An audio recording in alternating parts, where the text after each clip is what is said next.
नमस्कार मित्रों, आज हम उस प्रश्न पर बात करने जा रहे हैं जिसने सदियों से मानव मन को झकझोरा है, मृत्यु का रहस्य। हम सब जानते हैं कि मृत्यु निश्चित है, कोई इससे बच नहीं सकता।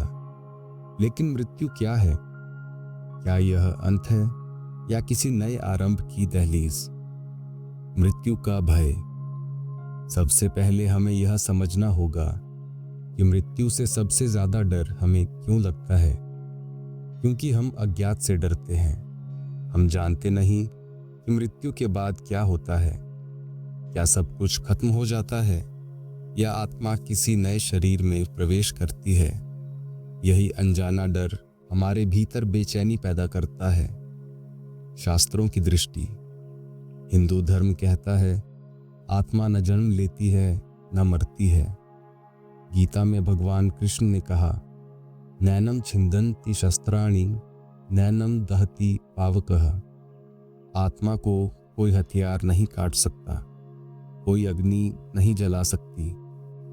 ईसाई धर्म में मृत्यु को जीवन का एक पड़ाव माना गया है, जिसके बाद आत्मा ईश्वर के न्याय के सामने जाती है।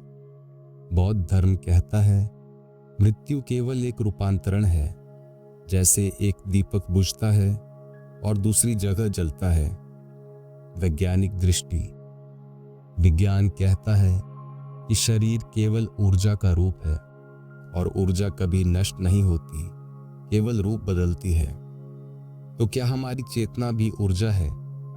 अगर हाँ, तो वह कहाँ जाती है?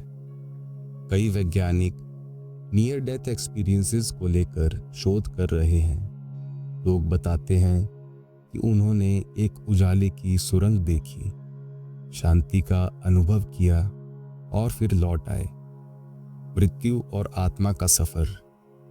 आध्यात्मिक परंपरा कहती है कि जब शरीर खत्म होता है, आत्मा शरीर छोड़ देती है।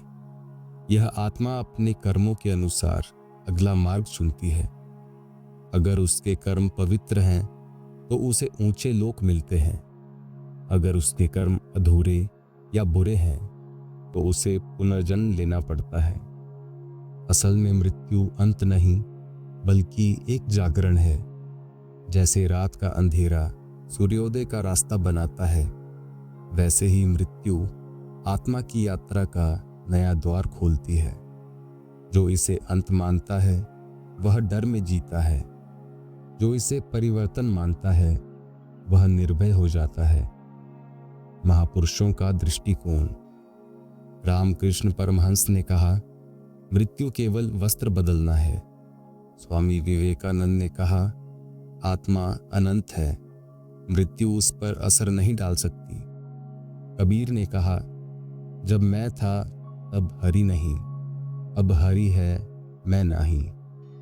इन सभी का संदेश यही था कि मृत्यु के बाद भी आत्मा का अस्तित्व बना रहता है। मृत्यु से शिक्षा। मृत्यु हमें सिखाती है कि जीवन क्षण भंगुर है। हम जो आज हैं कल नहीं रहेंगे, तो क्यों ना इस जीवन को प्रेम, दया और करुणा में बिताएं। मृत्यु हमें यह भी याद दिलाती है कि किसी से वैर, द्वेष या नफरत में समय बर्बाद करना व्यर्थ है। मृत्यु का अनुभव। कई साधक ध्यान में मृत्यु का अनुभव करते हैं। वे शरीर से अलग होकर आत्मा की यात्रा को देखते हैं। उन्हें एहसास होता है कि मृत्यु केवल शरीर का अंत है, आत्मा का नहीं। इसीलिए संत लोग मृत्यु से डरते नहीं, बल्कि उसे जीवन का उत्सव मानते हैं। निष्कर्ष। मित्रों, मृत्यु का रहस्य यही है, यह अंत नहीं बल्कि शुरुआत है। यह आत्मा की यात्रा का एक पड़ाव है जो हमें अगले चरण की ओर ले जाता है। अगर हम मृत्यु को स्वीकार कर लें तो जीवन जीना आसान हो जाता है। हम भय से मुक्त होकर प्रेम और करुणा से भरा जीवन जी सकते हैं। याद रखिए, मृत्यु से डरने की नहीं, उसे समझने की जरूरत है। धन्यवाद। हम जिएंगे।